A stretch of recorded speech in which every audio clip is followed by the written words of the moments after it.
Hello students, HLB digital classes में आपका स्वागत है।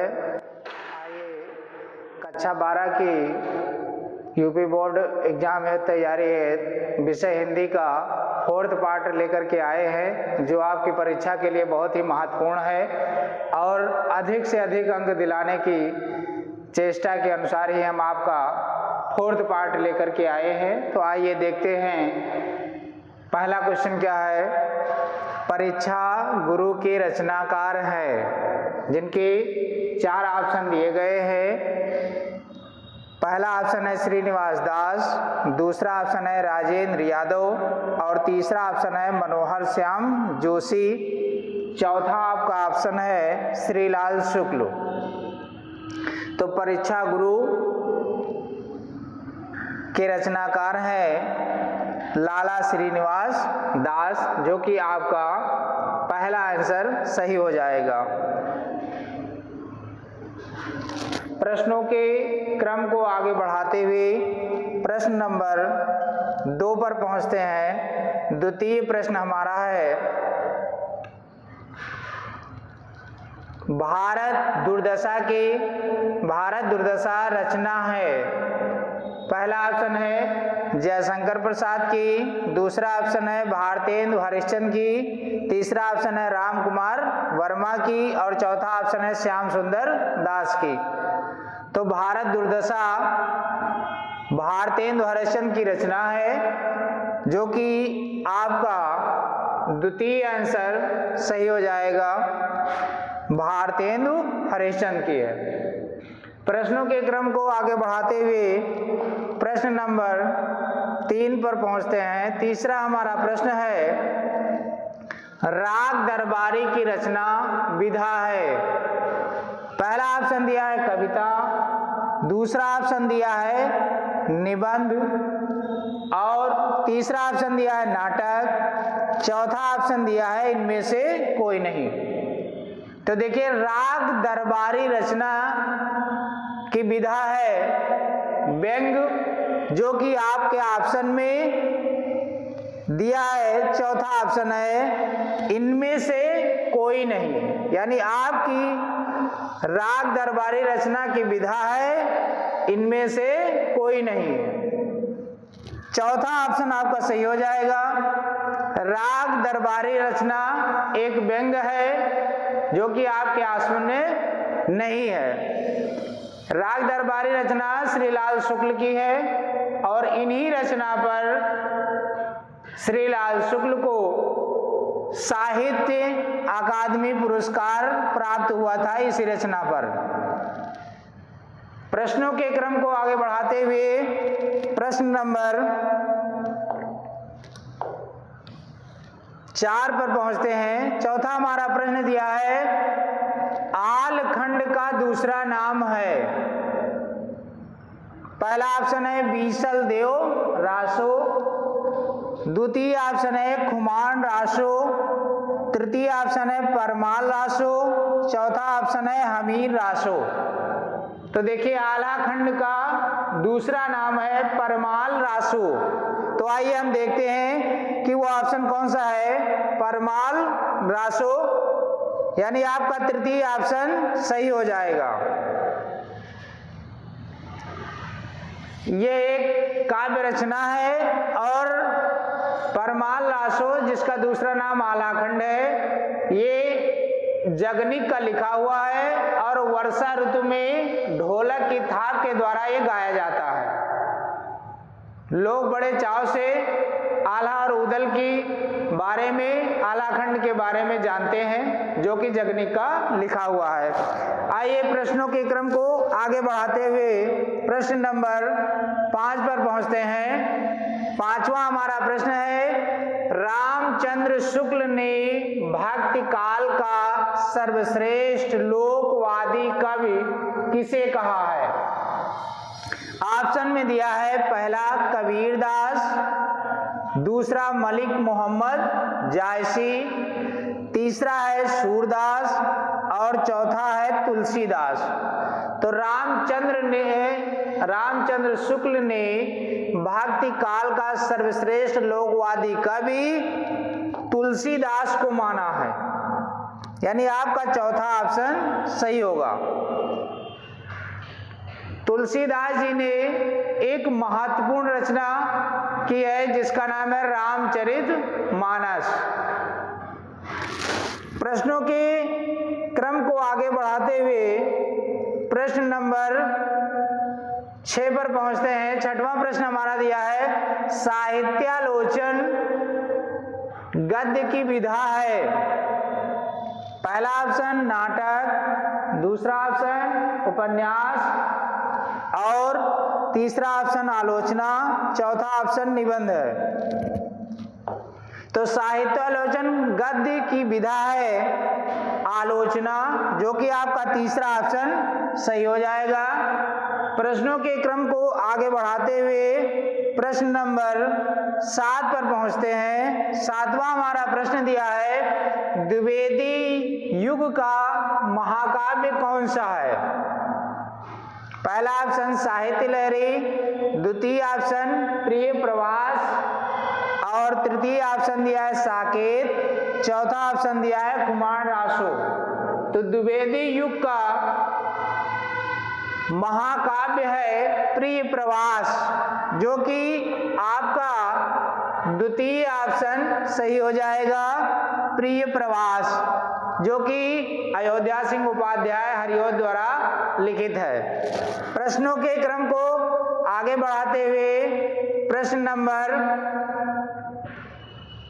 8 पर पहुंचते हैं। 8वां प्रश्न हमारा है, स्थूल भद्र रास के रचनाकार कौन है? पहला ऑप्शन देवसेन, दूसरा ऑप्शन मुन जिन विजय, तीसरा ऑप्शन जिन धर्म सूर्य, चौथा ऑप्शन है विजय सेन सूर्य। इन चारों ऑप्शनों में से स्थूल भद्र रास जो कि इंपॉर्टेंट रचना है वो है जिन धर्म सूर्य की रचना है, यानी हमारा तृतीय ऑप्शन सही हो जाएगा।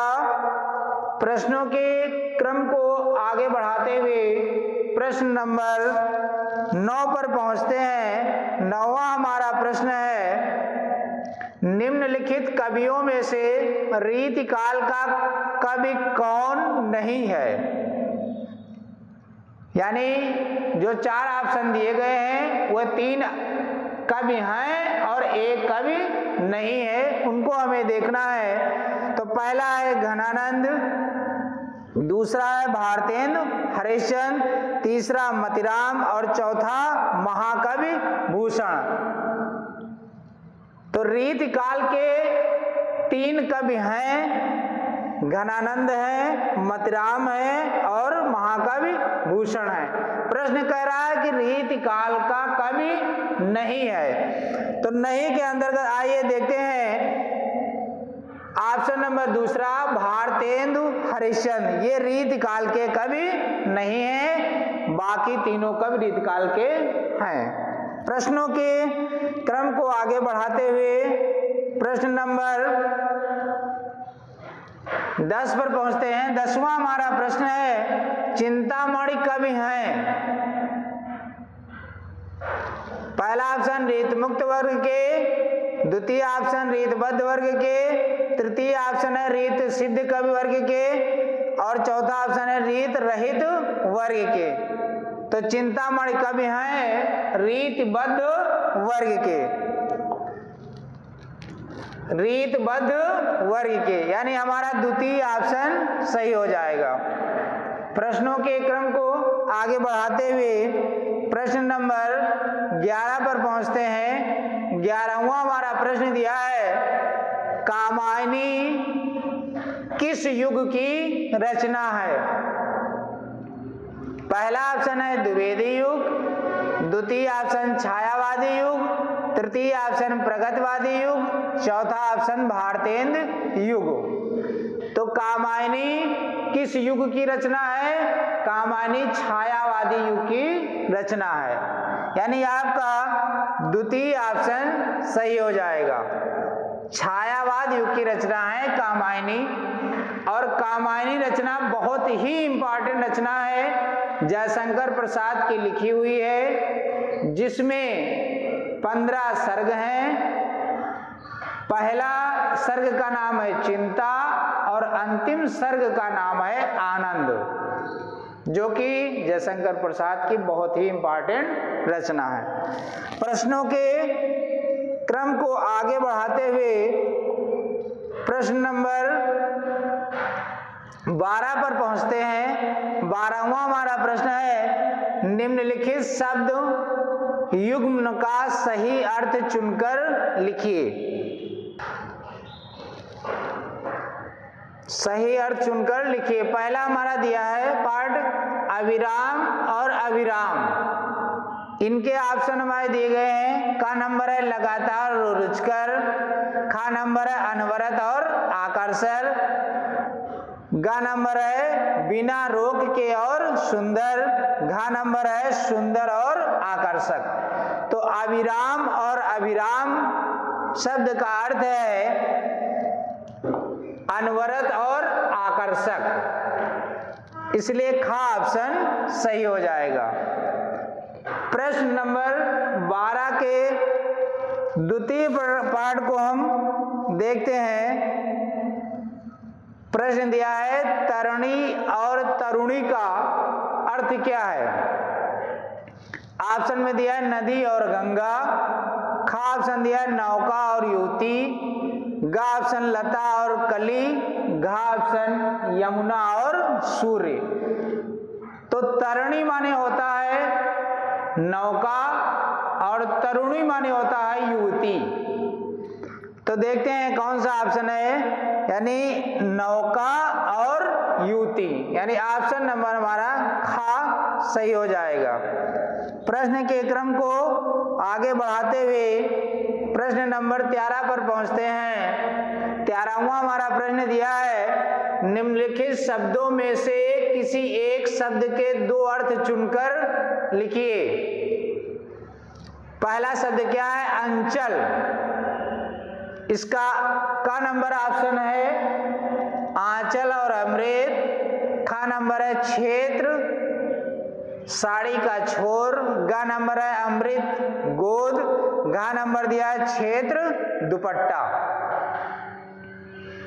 तो इसमें से अंचल का जो अर्थ है 2 रूप में प्रयुक्त होता है। वो है, एक अंचल माने होता है क्षेत्र और 2 अर्थ बताना है, दूसरा साड़ी का एक छोर होता है।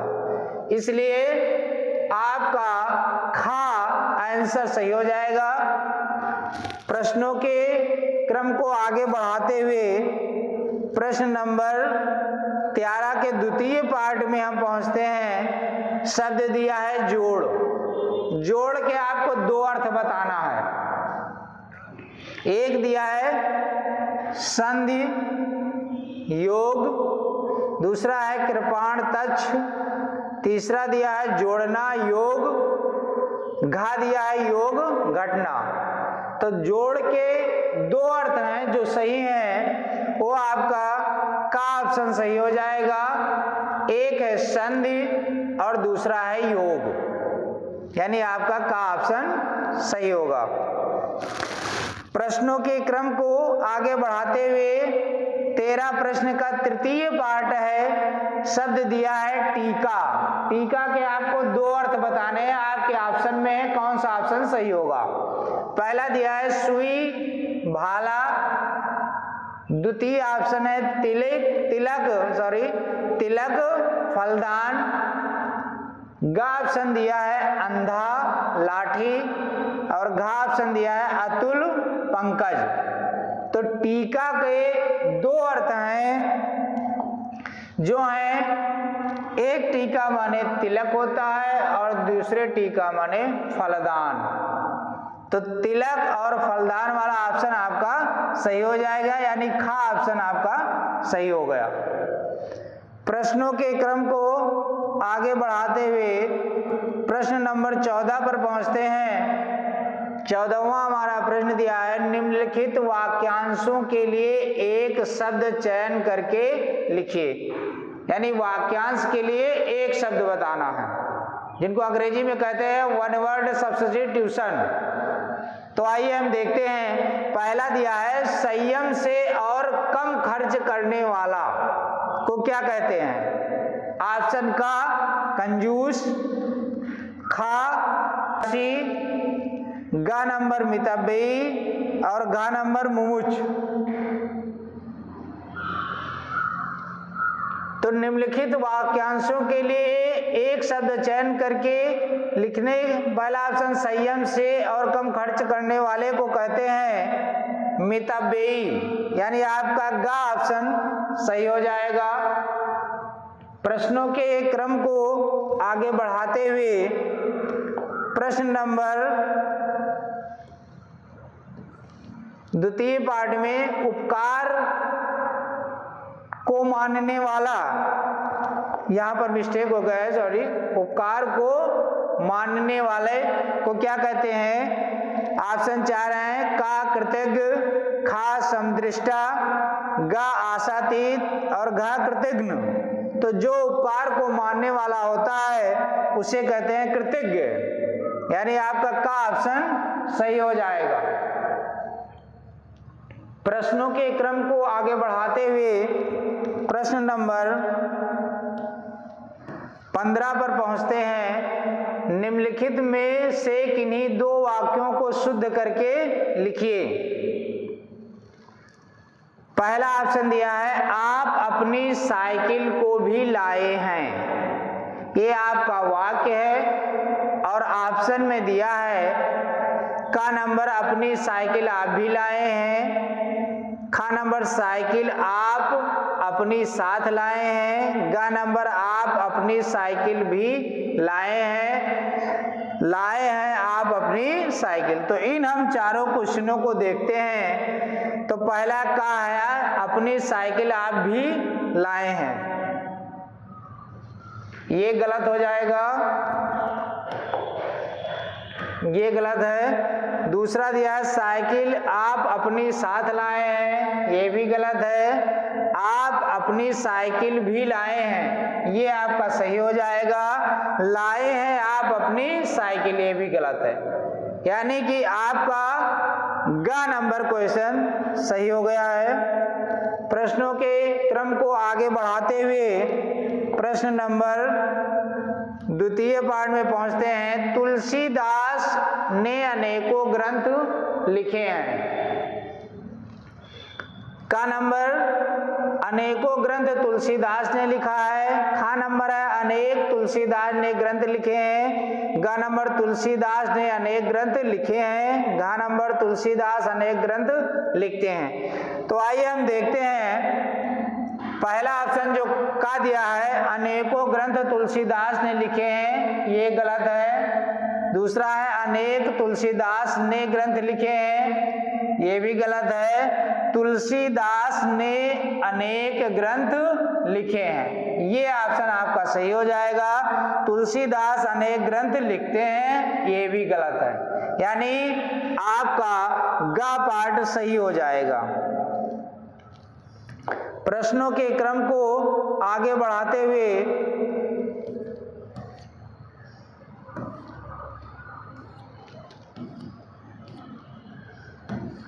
बस यही अंतिम प्रश्न था। तो बच्चों, यूपी बोर्ड की परीक्षा की तैयारी हेतु मेरिट लिस्ट में अपना नाम अगर जुड़वाना है तो आइए HLB डिजिटल क्लासेस से जुड़िए और आपको वस्तुनिष्ठ जो प्रश्न हैं वो 100% आपके सही होंगे, क्योंकि अगर मेरिट में नाम लाना है तो वस्तुनिष्ठ प्रश्न अगर किसी भी बच्चे के गलत हो गए तो वो फिर मेरिट लिस्ट में अपनी जगह नहीं बना पाएगा, ये एकदम निश्चित है। तो इसलिए आप कंफर्म HLB डिजिटल क्लासेस से जुड़िए और मेरिट लिस्ट में अपना नाम पाएं। धन्यवाद।